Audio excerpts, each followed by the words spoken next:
अस्सलाम वालेकुम गाइस, कैसे हैं आप। उम्मीद करते हैं आप सब खैरियत से होंगे, खुश होंगे और हमारी दुआ है कि हमेशा खुश रहें, हंसते और मुस्कुराते रहें। मेरा नाम है रहमान अनवर और मैं हूं मोहम्मद और मैं हूं जफर इकबाल। और आज हम जिस वीडियो पर रिएक्ट करने जा रहे हैं, इस वीडियो का टाइटल है कश्मीर की ताकतवर मुस्लिम खवातीन ने मोदी पर क्या कहा, इंडिया इत्तेहाद की नींदें उड़ जाएंगी। तो देखते हैं भाई वीडियो। अगर वीडियो पसंद है वीडियो को लाइक, चैनल को सब्सक्राइब जरूर कीजिएगा। करते वीडियो स्टार्ट और देखते हैं भाई। 70 साल से एनसीपीडीपी कांग्रेस वालों ने हमें लूटा है, कश्मीर वालों को हमें दबा कुचला गया, हमें आज तक कुछ नहीं दिया। आज अगर हमें इस राहत की अगर सांस लेने को मिली है वो तो मोदी सरकार में मिली है। तो कह रहे जब से मोदी जी आए मुस्लिमों को तो दबाया जा रहा है भाई। मुस्लिम को नहीं दबाया जाए। ये देखो शेरनी दिल्ली में आई है जम्मू कश्मीर से, दबाया गया है क्या?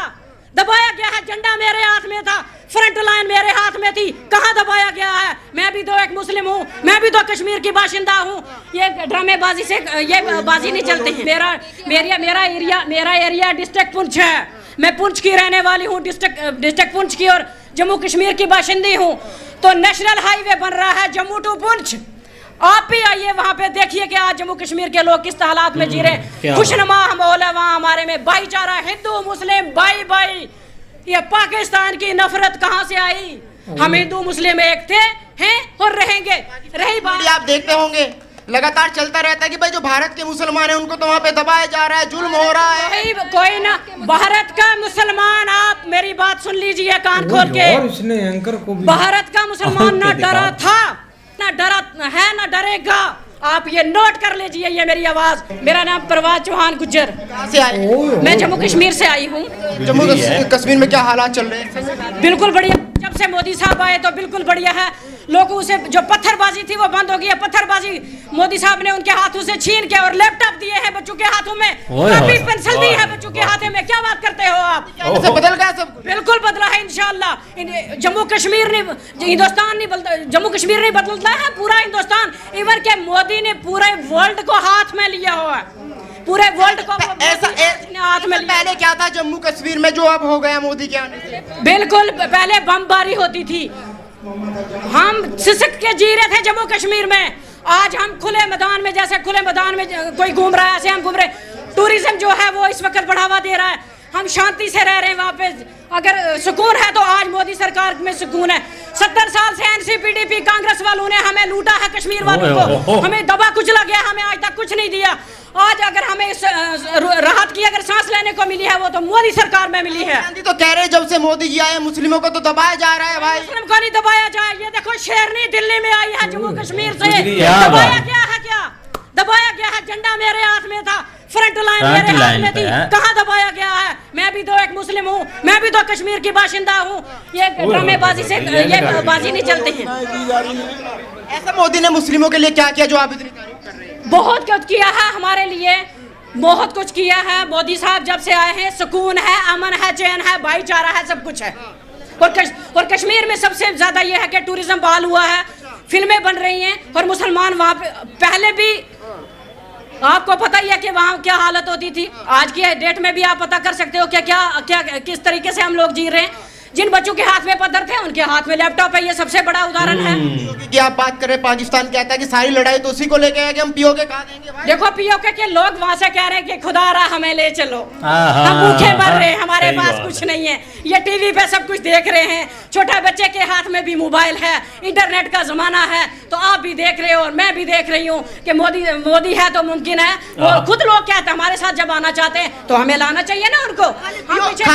खाली पीओके को लाएंगे या पाकिस्तान को भी लाएंगे? देखिए हमारा नारा इस वक्त तो ये है कि पीओके हमारा है, उसके बाद हम लाहौर तक भी पहुंचेंगे। पाकिस्तानियों को हम आगाह कर रहे हैं कि जिस तरीके से उन्होंने लोगों को डरा धमका के पीओके में कब्जा करने की पूरी कोशिश कर रखी है, वहाँ पे लोगों को बौखला के रखा हुआ है, बमबारी करते हैं, लोगों के हाथों से, बच्चों के हाथों से तालीम की जो कलम होती है वो हटाकर वो बंदूकें दे देते हैं। ये सब एक सिस्टम हमारा खत्म होना है। हमारे बच्चे आगे भी बढ़ेंगे, कौम को बढ़ाएंगे, देश को बढ़ाएंगे, हिंदुस्तान को, भारत को आगे लेकर बढ़ाएंगे। मैम कह रही कि मोदी के आने से बदलाव हुआ, क्या वाकई मोदी ने मुस्लिमों के बारे में सोचा है? जैसे कहते हैं कि एक हाथ में कुरान एक हाथ में लैपटॉप। सोचा है, आप ये देखिएगा कि मोदी जी ने हर एक हिंदुस्तानी के लिए, आप सिर्फ मुसलमानों के बारे में क्यों बात करते हैं, आप हिंदुस्तानियों के बारे में बात करिए। मोदी जी ने मुसलमानों के बारे में इसलिए बात करते हैं क्योंकि राहुल गांधी लगातार कहते रहते हैं कि मुसलमानों का कोई भला नहीं हुआ, भाईचारा खत्म हो गया, पहले बहुत भाईचारा था, अब नफरत की एक दुकान। राहुल गांधी, अनफॉर्चुनेटली राहुल गांधी सिर्फ पढ़े लिखे किताबों के तरफ से हैं। राहुल गांधी ने इस देश की मिट्टी से वो लगाव और वो जुड़ाव नहीं रखा है जो कि मोदी जी ने रखा है। यहाँ पे हर एक व्यक्ति, हर एक नागरिक एक सांस के साथ जीता है कि कल सूरज होएगा तो साथ में आगे और आगे प्रोग्रेस होगी, प्रगति होगी, आगे देश बढ़ेगा। मोदी जी ने पूरे देश को आगे लेकर बढ़ाया है। सिर्फ का मुसलमान क्या चाहता है? पढ़ा लिखा मुसलमान चाहता है कि हमारे देश में चैन और अमन का माहौल बना रहे, पीओके जैसी जो जगहें हैं जहां पे पाकिस्तान ने कब्जा कर रखा है वो हट जाए और पूरा का पूरा देश खूब अच्छे से तरक्की करते हुए आगे बढ़े। तमाम नेता है जो मुस्लिमों के रहनुमा बनते हैं, कोई कहता है कि भाई मुस्लिम तो हमें वोट देगा, जैसे उनकी बपोती मुसलमान बन गया, तो मुसलमान किस मुद्दे पे वोट देने जा रहे हैं इस बार? मुसलमान इस मुद्दे पे वोट देने जा रहा है, मोदी है तो मुमकिन है। जो 70 साल से हम खड्डों में और इतने इतने खड्डे होते थे रोडों में, आज तो पूरे भारत में इतनी बड़ी बड़ी रोडें हैं। मेरा एरिया डिस्ट्रिक्ट पुंछ है, मैं पुंछ की रहने वाली हूँ, डिस्ट्रिक्ट पुंछ की और जम्मू कश्मीर की बाशिंदी हूँ।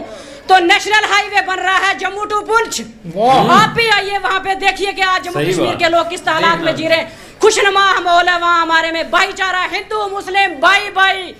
ये पाकिस्तान की नफरत कहाँ से आई? हम हिंदू मुस्लिम एक थे और रहेंगे। रही बात, आप देखते होंगे लगातार चलता रहता है कि भाई जो भारत के मुसलमान हैं उनको तो वहाँ पे दबाया जा रहा है, जुल्म हो रहा है। कोई ना, भारत का मुसलमान, आप मेरी बात सुन लीजिए कान खोल के। भारत का मुसलमान ना डरा था, ना डरा है, ना डरेगा। आप ये नोट कर लीजिए, ये मेरी आवाज। भारत का मुस्लिम जो है अपना हक छीन के लेना आता है, हमें अपना हक छीन के लेना आता है, और खास करके कश्मीरी मुसलमान को हक छीन के लेना आता है। क्या कहेंगे मैं? हमने तो आज से मुहिम शुरू कर ली है, हमारी मुहिम आपसे शुरू है। आज अगर हम दिल्ली के लाल किला में शुरू करिए तो पूरी दुनिया भर में हम लोग आगे बढ़ेंगे। हम भारत के हर एक कोने में ऐसी तिरंगा यात्रा निकाल रहे हैं और वो तिरंगा यात्रा की जो आवाज़ है वो जाएगी लाहौर तक और पीओके हमारा होकर रहेगा। हमने जो जो मुहिम उठाई है वो सारी मुहिम हमने पूरी करी है, चाहे वो महिलाओं के लिए ट्रिपल तलाक का बिल था, चाहे वो 370 का बिल था, और आज आप देख लीजिए जो विमेन रिजर्वेशन बिल है जो इतने सालों से अटका रहा था वो भी मोदी जी ने ही आगे कराया। तो आपको संविधान के हिसाब से देखेगा, आप संसद में भी महिलाओं को आगे बढ़ते हुए देखेंगे। महिलाओं के नाम पे मकान भी हो गया, महिलाओं के नाम पे राशन कार्ड भी है, और महिलाएं आगे बढ़ रही है, अपने बच्चों को भी पढ़ा रही है और इस देश को आगे बढ़ाएंगी। क्या महिलाएं मोदी जी को वोट देंगी? क्यों नहीं देंगी? मोदी जी को ही तो वोट देंगी। जो आज तक जिनका नाम राशन कार्ड पे नहीं था उनका नाम आज के डेट पे है, तो क्यों नहीं महिलाएं? भारत की हर एक बहन उनके साथ है, हम सब उनके साथ खड़े हैं। वो तो कांग्रेसी सरकार जब बनी थी तो हमारे देश के टुकड़े कर दिए गए थे। क्या एक घर में 2 टुकड़े होते तो क्या वो बाद में एक नहीं होते हैं? ये तो पाकिस्तान हमारा है और हमारा ही रहेगा, हमारे भारत का एक अंग है वो। इस अंग को हम लोग अपने राष्ट्रीय मुस्लिम मंच के द्वारा उसको वापस लेके आएंगे और पाकिस्तान में लेके आएंगे, पाकिस्तान को भी लेके आएंगे, पूरा लेके आएंगे। जो हमारे भारत का हिस्सा हुआ है उस हिस्से को हम भारत में जोड़ेंगे और अपना अखंड भारत बनाएंगे। पहले आबादी 140 करोड़ हो चुकी है, वो हो चुकी होगी, राष्ट्रीय मुस्लिम मंच से अब आवाज उठी जाएगी। और यहाँ की तो महिलाएं हैं उन लोगों को बराबर का हक दिया जाता है। वहाँ की महिलाओं को तो मतलब दबाया कुचला जाता है, उनको अपनी बात आगे रखने का कोई भी उनको सोल्यूशन नहीं मिलता है, और वो वहाँ के पुरुषों से हमेशा दबी होती है। और भारत की जो महिलाएं हैं वो पुरुषों के साथ कंधे से कंधा मिला के चलती हैं। मीडिया तो यही चलाती रहती है भाई वहाँ पे तो बड़े दुखी है मुसलमान, जुल्म हो रहा है उनके साथ, जाते हो रही है, पूरा दिन उनकी मीडिया में चलता रहता है। क्योंकि वो झूठे हैं, वो लोग भगोड़े भारत देश से भागे हुए इंसान है, तो बोलेंगे हम लोग यहाँ की महिलाएं हैं, हम लोग तो बोल रहे हैं कि हम लोग पुरुषों के, आज अगर हम लोग पुरुषों के साथ खड़े नहीं होते तो यहाँ पे सारी महिला कैसे आती? यहाँ पे हम लोग मुस्लिम महिलाएं हैं और मुस्लिम समुदाय से हम लोग को आज़ादी मिली हुई है कि हम लोग अपने हक की लड़ाई लड़ सकते हैं। तो इसलिए हम लोग अपना देश का जो अंग विभाजित हुआ है उसको हम लोग एक करेंगे और हम लोग अपने देश को अखंड भारत बनाएंगे। अखंड भारत बनाएंगे और पाकिस्तान छीन के लाएंगे। हमारे देश का हिस्सा था, कहीं से टपका नहीं था, और ये हमारे टुकड़े करे थे और हम इसको हम लोग एक करेंगे। कांग्रेस और क्या, आज़ादी के बाद कितने टुकड़े किए थे? कांग्रेस की वजह से टुकड़े हुए थे। अगर कांग्रेस की वजह से आज टुकड़े नहीं होते तो आज हमारे देश में मिला हुआ होता और हम सब एक होते और अखंड भारत होता। आरोप तो 10 साल से जो मौजूदा सरकार है उस पे लग रहा है कि भाई इन्होंने तो भाईचारा खराब कर दिया। पहले सब एक थाली में खाना खाते थे, अब नफरत पैदा हो गई समाज में।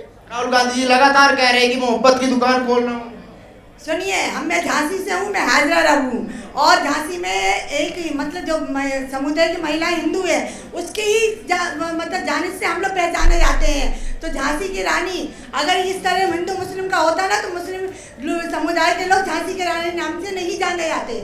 और यहाँ पे ऐसा कुछ भी नहीं है, हम लोग एक साथ एक समूह में एक थाली में खाने वाले हैं सारे। जहाँ से अच्छा हिंदुस्तान हमारा, हिंदी है वतन है, हिंदुस्तान हमारा। क्या बात है, साफ लफ्जों में एक बहुत बड़ा मैसेज दे गया है, हम भाई एक हैं। लेकिन जो मज़ा वही स्टार्ट से आया ना, उन्होंने एक खुलकर चीज़ें बताई हैं कि आप एक बार कश्मीर आएँ, वो देखें। सबसे बड़ा कश्मीर का मुद्दा होता है जब भी कोई इंटरनेशनल लेवल पर हो, पाकिस्तान में हो। बहुत समझदार औरत थी यार, स्त्री बिल्कुल, उन्होंने चीज़ें देखी या बंदा था। गुजरों की ऐसी होती है, गुज्जर ऐसे भी बोलते हैं, ऐसी चीज़ें। काफ़ी उसने जो है ना वो धड़ल्ले से जवाब दिए, मतलब एक अच्छे तरीके से। बिल्कुल, जब भी कश्मीर का मुद्दा आता है, कश्मीरी पहले थोड़े से ना स्लो बोलते थे, वो चीज़ें देखते थे, शायद ऐसी चीज़ें यहाँ पर होती हैं। लेकिन जब से उनकी आंखें खुली है तो कोई न्यूज़ एंकर उनके सामने चले जाए तो वो ऐसे बोलते हैं, सब के सब भी ऐसे बात करते हैं और बोलते हैं आकर एक बार हमारे रोड जो वहाँ पर डेवलपमेंट हुई है वो तो देखो। पहले आप बोलते थे कि कश्मीर पर जुल्म हो रहा है, मुस्लिम पर जुल्म हो रहा है, लेकिन वही मुस्लिम अब बोलते हैं कि हमें जो स्मार्ट सिटी दी गई है, इतना बड़ा प्रोजेक्ट, उससे हटकर भाई अब जल्दी जल्दी यही भी अनाउंसमेंट होने वाली वहाँ पर जो चल रही है वंदे भारत, वो भी जल्दी वहाँ चल जाएगी। उससे हटकर एक इलेक्ट्रिक ट्रेन है वो देख ले कि वो भी वहाँ पर चल रही है। अभी जो लास्ट हमने वीडियो बनाई थी, ऐसे बहुत सारे वहाँ पर प्रोजेक्ट स्टार्ट हुए हैं जो कि बड़े बड़े भाई आप देख ले। और एक जो आगे जो चीज़ें उन्होंने बनाई थी यार, वो टनल देख ले, वो भी चीज़ है। हर तरह से उनको एक सहूलतें दी जा रही हैं और आहिस्ता आहिस्ता चमकेगा कश्मीर और आहिस्ता आहिस्ता चीज़ें सबके सामने आएंगी भाई। नहीं, इसमें कोई शक नहीं। आप देखो ना, पहले एक कश्मीर भाई ये गार्ड होता था, ये ट्रूप्स उधर हर किस्म के पाए जाते थे, चाहे जो एक अफगानिस्तान के से, चाहे जो एक पाकिस्तान के थे, इन्होंने सारे उधर फैलाया हुआ था रहता। लेकिन जब आप देखो ना, इनको अब अपनी नफ्सो नफ्सी पड़ी है तो ये हर चीज़ एक डिफरेंट हो चुकी है। क्योंकि पहले एक तालिबान का हम स्टेटमेंट सुने तो वो यही बोलते थे कि हम जो भी है ना हम एक इजाद करेंगे, हम हर चीज़ करेंगे। लेकिन अब वो चीज़ें बदल चुकी हैं, हर चीज़ बदल चुकी है, दौर भी बदल चुके हैं। क्योंकि जो भी उन्होंने अपने वो जादी वगैरह भेजे हुए थे ना बैर कंट्रियों में भी, उनको भी उन्होंने वापस बुला लिया कि अपना इधर आकर कोई काम धंधा करो, ये एक फजूल सा काम छोड़ो जो भी आप कर रहे हैं। तो जो इधर एक्टिविटी होती थी ना उसमें एक ठीक है, एक फंडिंग होती थी काफ़ी इधर भाई, एक कोई डाउट नहीं, पाकिस्तान से पता नहीं ये किधर से मांग कर ले आते थे, लेकिन ये फंडिंग उधर ज़रूर करते थे और पथराव वगैरह और हर चीज़ होती थी। लेकिन जब से भाई एक इसमें कोई शक नहीं है, जब से पीएम मोदी आए ना, एक गवर्नमेंट उनकी आई है तो उधर काफ़ी चीज़ें चेंज हो चुकी है। क्योंकि अब इस एक गवर्नमेंट का यही एक आगे एक टारगेट है कि हमने देश को आगे लेकर जाना है, एक डेवलपमेंट कंट्री है एक करनी है, और जो भी एक नागरिक है देश का उसको एक एजुकेशन बनाना है, मतलब कि वो पढ़ा लिखा बंदा हो, ये नहीं कि हर चीज़ एक डिफरेंट हो जाए। नहीं, बिल्कुल ऐसे ही यार। देखो ना, जो नेक्स्ट आने वाला वक्त है ना वो थोड़ा सा तेज़ तरीन है। क्योंकि आप देख लो ना, जो दूसरे कंट्रीज़ हैं, ख़ासकर आप यूरोप देख लें, जापान, जो भी तरक्की याफ्ता ममालिक है ना, वहाँ पे भाई औरत ख़ासकर जो है ना वो कंधे से कंधा मिला के अपने जो है ना वो चलती है अपने हस्बैंड के साथ। क्योंकि घर वाले सारे आप कम से कम दोनों तो ज़रूर इस चीज़ के ऊपर होते हैं कि भाई मतलब वो अपना अपना काम, इसी तरह जो है ना वो मतलब नेक्स्ट जो जनरेशन है ना उसका पढ़ा लिखा होना बहुत ज़रूरी है, ताकि हर कोई अपने पाँव पे खड़ा हो और मुल्क को जो है ना वो आगे लेके चले। आप देख लो चाइना में भी यही हुआ, बाकी कंट्री भी ऐसे ही जाते हैं। लेकिन ये कि कश्मीर में इन चीज़ों की बहुत ज़्यादा ज़रूरत थी, और जैसे ही उन्होंने ये चीज़ देखिए ना, देखो ना, लड़ाई कब तक आप लड़ सकते हैं, या एक चीज़ का फ़ायदा ही नहीं, आगे से कोई चीज़ नज़र ही नहीं, फ्यूचर ही नहीं ब्राइट नज़र आ रहा, तो ज़ाहिर बात है एक ना एक दिन आपको ज़रूर एहसास होगा कि यार ये तो हमारे किसी काम की नहीं चीज़ें। तो अब उनको इस चीज़ का एहसास हो गया कि हमने भाई इस साइड के ऊपर फोकस करना है, पढ़ाई के ऊपर या अपने इल्म के ऊपर, और उसके अलावा अपने जो अपना एरिया ना उसको डेवलप्ड जो है या इस हिसाब से जो है ना वो कोऑर्डिनेट करके चीज़ों को लेके चलना। और जब से ये उन्होंने आपके सामने ही है एकदम बड़ा चेंज जो है ना वो कभी सोच भी नहीं सकते थे। आप देखो ना, एक चेंजिंग हुई है, छोड़ गए हैं भाई, एक चेंजिंग हुई है, हर चीज एक हुई है, तो इधर से आवाजें उठी हैं। हाँ। पहले भी इतने साल बीत नहीं गए, कोई आवाज उठी थी इधर गिलगित वाली साइड पर या पीओके वाली साइड पर, तो अब कभी नहीं एक आवाज उठी। लेकिन अब जब उन लोगों ने देखा है कि हम एक आस पर आए थे, एक उम्मीद पर आए थे कि आप हमें एक अच्छा इधर जो ये नारा इनका था फ्रंट पर, वो आपका एक नारा ही चेंज हो चुका है। लेकिन उधर हमें एक जो उधर उनके रिश्तेदार भी रहते हैं, तो वो हर चीज बताते रहते हैं कि यार इधर तो हर चीज एक नॉर्मल है और हम एक अच्छी जिंदगी गुजार रहे हैं, पहले की तरह नहीं गुजार रहे। अब देखो ना, तो वो एक इधर भी फीलिंग आती है, लोग फिर एक पूछते हैं क्या यार। आप देख लो ना, पाकिस्तान में इस हद तक एहतजाज नहीं हो रहा है जितने कश्मीर के अंदर। उन्होंने परसों भी पहिया जाम हड़ताल की हुई थी पूरे कश्मीर में। उनकी डिमांड भी यही थी कि भाई हमें सुकून में से रहने दें और हमें जो हमारा हक है, हमें फैसिलिटीज़ है। खासकर उन्होंने सबसे प्रीफर किया हुआ था इलेक्ट्रिसिटी को, क्योंकि वो कहते थे कि जो भी बिजली यहाँ पे पैदा होती है वो सारे पाकिस्तान में सप्लाई हो रही है, और हमें ये जो है ना आप 70-80 रुपए का जो है ना वो यूनिट दे रहे हैं, लिहाजा अगर यूनिट हमें मिलेगा तो 2 से 3 रुपए मिलेगा, अदरवाइज हमने नहीं लेना, ना ही यहाँ से गुजरने देनी है। तो इस हद तक वो अपने हक के लिए खड़े हुए हैं। और साथ ही जो है ना वो बहुत सारे इंटरव्यू देखे थे और भाई लोग खुल के आप बोलते हैं कि भाई हमारे इधर मसाए हैं, यहाँ पे हम जो है ना वो 100+200 के ऊपर जो है ना वो चीनी वगैरह खाने की चीज़ें इस हद तक महंगी ले रहे हो, तो उधर जो है ना वो 30-30 40-40 रुपए में ये हिसाब है।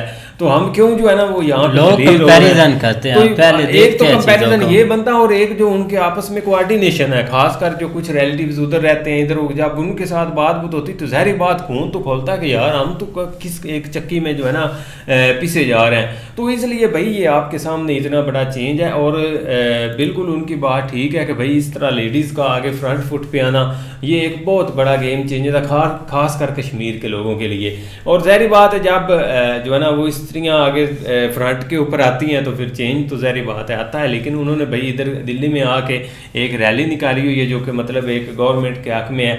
और बाकी भाई आप पीएम मोदी जी की बात करें तो इसमें कोई शक नहीं कि उन्होंने भाई बहुत बड़ा जो है ना वो एक स्टेप लिया था इन लोगों के लिए, और आज देख लो कि वो इस हद तक भाई दुआएं भी दे रहे हैं और इस हद तक वो सपोर्ट भी कर रहे हैं। और इसलिए भाई मुझे नहीं लगता कि इस हद तक पीएम मोदी जी को कश्मीर में जो है ना वो कैंपेन की भी ज़रूरत पड़ेगी कलेक्शन के दिन। नहीं, आप तो कैंपेन के बगैर ही पीएम मोदी जी आगे आ क्योंकि जो उन्होंने वहाँ पे कर दिया ना, यकीन करो एक दफ़ा आंखें खुल जाती हैं बंदे की कि उन्होंने एकदम इतना बड़ा चेंज। और ये अभी स्टार्ट है, आप देखना वक्त के साथ साथ कैसी चीजें, कितनी चीज़ें हो चुकी है इसमें। एक कोई डाउट नहीं कि उनको एक चीज़ें उधर जाकर करनी पड़े या रैली वगैरह या कुछ और चीज़ें करनी पड़े, इसमें कोई एक शक नहीं है कि क्योंकि हर बंदा यार अब चीज़ें समझता है। अब पहले होता था कि एक होते थे लोग, कुछ एक उनकी नज़रों से चीज़ें नहीं गुजरती थी, लेकिन अब आपके हाथ में एक पूरा वर्ल्ड है, एक पूरी एक दुनिया आपने हाथ में पकड़ी हुई है, तो हर चीज़ आती है। एक जो कश्मीर सोचते हैं,